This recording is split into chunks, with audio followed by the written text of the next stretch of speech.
اسی مہینے کے تعلق سے کچھ باتیں ہوئی تھیں اور بہت سی باتیں رہ گئی تھیں۔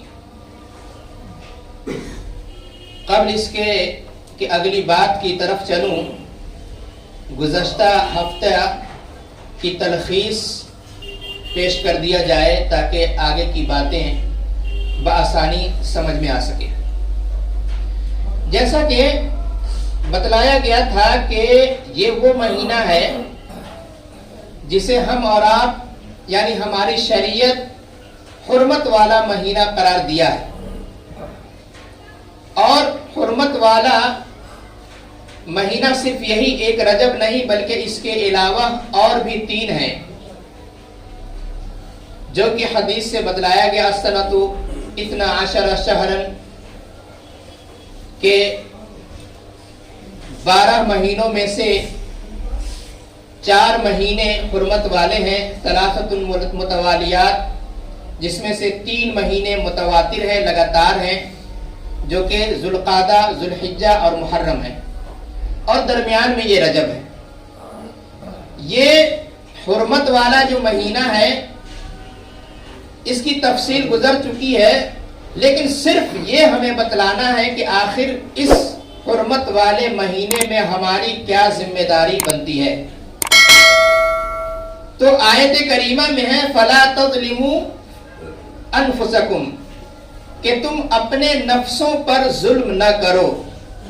یہ سب سے اہم چیز ہے کہ اس مہینے میں یا ان حرمت والے مہینوں میں جب ہم داخل ہو جائیں تو اللہ رب العالمین کے اس آرڈر کو سامنے رکھیں کہ اس مہینے کے اندر یا ان مہینوں کے اندر اپنے نفس پر ظلم نہ کریں۔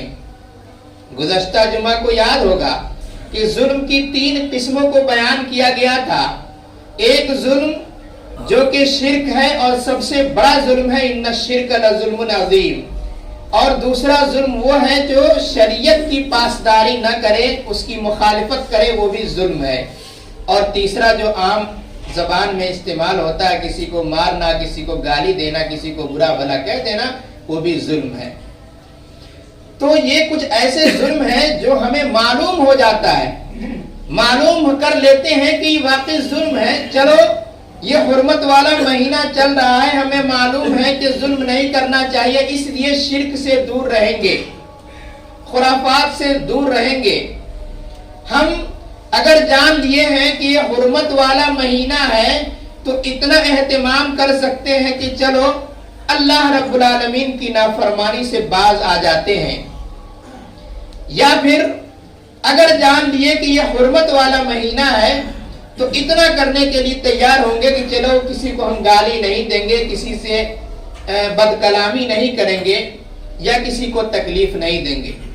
لیکن وہ ایسے اعمال کچھ ہیں جسے ہم ظلم ہی نہیں سمجھتے، اسے ثواب سمجھتے ہیں، اور ثواب کا کام سمجھ کر جب ہم کرتے ہیں تو پھر کبھی توبہ کی توفیق بھی شاید نہیں ملے گی۔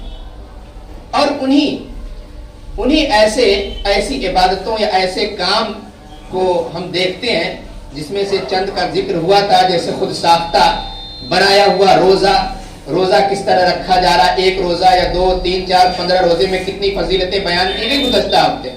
اسی طریقے سے خاص طور سے خاص دن میں اور خاص طریقے سے نماز کی ادائیگی، یہ ہم عبادت سمجھ کے کرتے ہیں، لیکن جان لیجئے کہ وہ عبادت ہی نہیں ہے۔ کیوں؟ کیونکہ شریعت کی مہر اس پر نہیں لگی ہے۔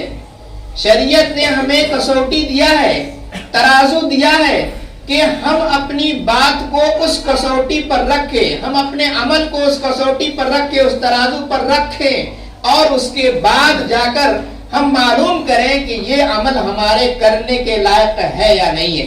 بہت آسان طریقہ ہے، جس طرح آپ تحقیق و تدقیق کرتے ہیں دنیاوی معاملات میں، اسی طریقے سے ہماری ذمہ داری بنتی ہے کہ ہم اگر ایک قدم بھی چلیں، اللہ کے راہ میں ایک قدم چلیں، یا اللہ کی عبادت میں ایک رکعت یا کوئی معمولی سا عمل ہی کیوں نہ کریں، اس میں ہمیں خیال کرنا پڑے گا۔ ہم اپنی کسوٹی یعنی شریعت کی کسوٹی پر رکھ کر تولیں گے، یہ اگر اللہ کے رسول سے مل جائے، اللہ رب العالمین کی شریعت سے مل جائے، ہمیں اس پر آمنا و صدقنا کہنا ہے، فوراً قبول کر لینا ہے، اور اگر کسوٹی پر کھرا نہیں اترتا ہے تو اسے چھوڑ دینا ہے۔ اسی طریقے سے جو عبادات ہم کرتے ہیں، کبھی توفیق نہیں ملتی ہے کہ اس کے تعلق سے پوچھ بھی لے کسی سے کہ آیا یہ سنت کے مطابق عمل ہے یا نہیں ہے۔ اسی رجب کے مہینے میں ایک عمل ایسا آتا ہے جسے 22 رجب کو ایک بدعت انجام دیا جاتا ہے، جو کونڈے بھرنا ہے۔ بہت ہی زور و شور سے لوگ بھرتے ہیں اور اسے ثواب کا کام سمجھتے ہیں، لیکن کسی کو توفیق نہیں ملتی کہ آخر ہم یہ کر کس لیے رہے ہیں، اس کی فضیلت کیا ہے، یا فضیلت ہے بھی تو کس نے فضیلت بتلائی ہے، نہیں معلوم، اور ہم بھیڑ کی بھیڑ میں چل پڑتے ہیں کیونکہ ہمارے پاس اتنا وقت کہاں ہے کہ دین کا علم سیکھا بھی جائے۔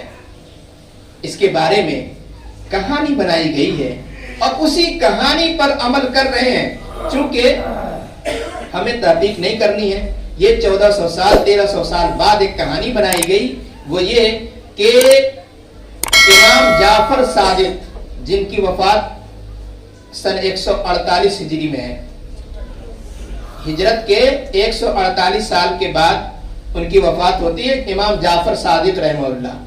ان کے تعلق سے کہا جاتا ہے کہ امام جعفر صادق رحمہ اللہ نے ایک دفعہ وصیت کی، اور وصیت یہ کی کہ 22 رجب کو جو بھی آدمی 22 رجب کو میرے نام کا کونڈا بھرے گا، نیاز چڑھائے گا، اور پھر وہ دعا کرے گا، اپنی حاجت مانگے گا، تو وہ حاجت ضرور پوری ہوگی۔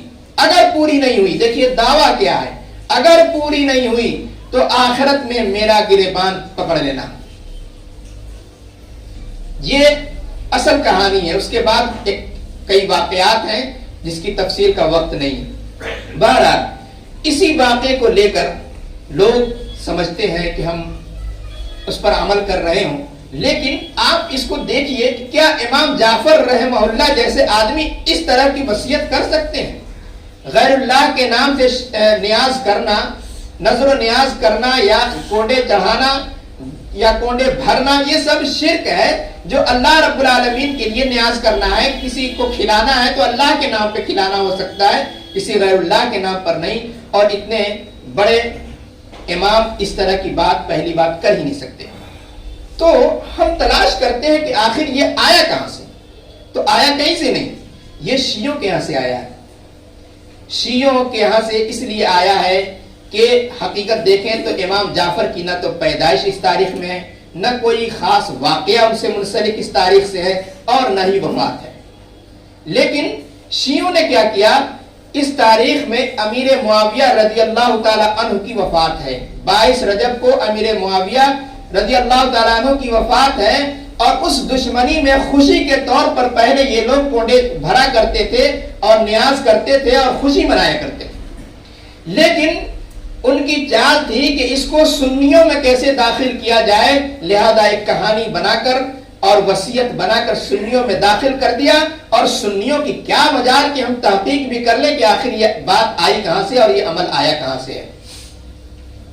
تو یہ ہماری حالت ہے کہ ہم دیکھتے ہیں کہ کسی لمبے کرتے والے نے، کسی ٹوپی والے نے کہہ دیا، بس مان لیے۔ یہ ماننا نہیں ہے، بلکہ سب سے اہم بات یہ ہے کہ آپ ایک کام بھی کریں، معمولی کریں، ہمارے پاس ہونا چاہیے کہ ہم اللہ کے رسول کے مطابق کر رہے ہیں یا نہیں کر رہے ہیں، اللہ کی شریعت کے مطابق ہم وہ عمل کر رہے ہیں یا نہیں کر رہے ہیں تو اسے بالکل مردود سمجھیے، وہ بدعت ہے۔ اور بدعت کے بارے میں بتلایا گیا، ہمیشہ بتلایا جاتا ہے، ہر خطبے میں پڑھا جاتا ہے، کل بدعت ضلالہ، کہ ہر بدعت گمراہی ہے اور ہر گمراہی جہنم میں لے جانے والی ہے۔ تو گویا بدعت کہتے کسے ہیں یہ بھی معلوم ہونا چاہیے۔ بدعت ہر وہ کام جس پر شریعت کی مہر نہ لگی ہو، اور اس کو تلاش کرتے ہیں کہ یہ کوڑے بھرنا، یہ بھرنا، یا پھر دیگر نمازیں جو بتلائی گئیں اس کا ثبوت کہاں سے ملتا ہے۔ ہم صحابہ کرام سے دیکھ لیں، صحابہ کے بعد تابعین کو دیکھ لیں، ائمہ کو دیکھ لیں، اس کے بعد کے محدثین کو دیکھ لیں، کہیں سے نہیں ملتا۔ یہ 1300 سال 1400 سال کے بعد کی کہانی ہے، ہندوستان سے شروع ہونے والی کہانی ہے، اور اس پر ہم آنکھ بند کر کے عمل کرتے ہیں۔ اسی طریقے سے 27 رجب یعنی 22 کے بعد ابھی بدعتیوں کا پیٹ بھرا نہیں ہے. پہلے جمعرات کو اسی طریقے سے 22ویں رجب کو اور پھر یہاں اب 27ویں رجب کو بھی ایک بدعت گڑھ لیا گیا ہے. وہ کیا ہے کہ شب قدر جس طرح انا انزلناہ فی لیلۃ القدر جسے رمضان کے لیے کہا گیا اس طریقے سے لوگ اس میں شب بیداری کریں اور دن میں روزہ رکھیں. دلیل یہ ہے کہ اسی رات میں کہا جاتا ہے کہ اللہ کے نبی صلی اللہ علیہ وسلم کو اسراء اور معراج کرایا گیا تھا 27ویں رجب کو.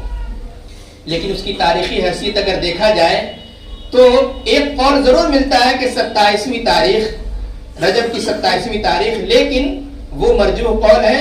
اور حقیقت یہ ہے کہ 12ویں نبوت کے 12ویں سال ربیع الاول میں اللہ کے نبی صلی اللہ علیہ وسلم کو معراج کرایا گیا تھا. لیکن اس پر بھی غور کرتے ہیں کہ آخر وہ رات اگر عظیم تھی، اللہ کے نبی صلی اللہ علیہ وسلم اگر اس کو کوئی بھی حیثیت دیے ہوتے، معراج کے بعد 10 سال مدینہ میں آئے، مدینہ میں آنے کے بعد 10 سال آپ نے گزارا، وہ معراج والی تاریخ 10 سال آیا ہوگا، لیکن آپ نے کوئی اس کو اہمیت ہی نہیں دی. کوئی تاریخ بتلا دے کہ اللہ کے رسول صلی اللہ علیہ وسلم نے کہا کہ بھائی آج ہمارے معراج کا دن ہے، چلو کچھ عبادت کر لیں. اسی طریقے سے آئیے اس سے نیچے اترتے ہیں، صحابہ کرام نے اس کو اہمیت دیا ہو؟ نہیں ملتا. ائمہ کرام نے، تابعین نے، اور نیچے کہیں بھی اس طریقے کا ثبوت نہیں ملتا. اگر ثبوت ملتا تو اس کی تاریخ میں اختلاف ہوتا ہی نہیں، کیونکہ اللہ کے رسول صلی اللہ علیہ وسلم کے زمانے سے یہ کام شروع ہوتا اور اب تک آ جاتا. لیکن اس میں بہت سارے اختلاف ہے. تقریباً 18 قول تو فتح الباری میں لکھا گیا ہے کہ الگ الگ 18 تاریخ. تو گویا کوئی بھی عبادت جس پر شریعت کی مہر نہیں ہو اسے ہم کتنا ہی اچھا گمان کر لیں، اللہ رب العالمین کے لیے خلوص للہیت کے ساتھ ہی کیوں نہ کر لیں، جان لیجئے کہ اس پر اللہ کے رسول صلی اللہ علیہ وسلم کی مہر نہیں یا طریقہ نہیں تو وہ مردود ہے. من احدث فی امرنا ھذا منہ فہو رد، کہ جو ایسا عمل جو بعد میں ایجاد کر دیا گیا ہو جس پر اللہ کے نبی صلی اللہ علیہ وسلم کی مہر نہ ہو وہ مردود ہے. تو مردود عمل ہم کتنا ہی خلوص سے کر لیں وہ کارگر ثابت ہونے والا نہیں ہے. اسی لیے بدعت سے اجتناب کریں. یہ بدعت گویا ظلم ہے، ظلم کر رہے ہیں، اور ظلم سے اللہ رب العالمین نے منع کیا ہے، کیونکہ جو کام شریعت سے ثابت نہیں وہ ظلم ہے، اور ظلم اللہ رب العالمین کو پسند نہیں. اللہ رب العالمین ہمیں اس طریقے کی ظلم و زیادتی سے محفوظ رکھے.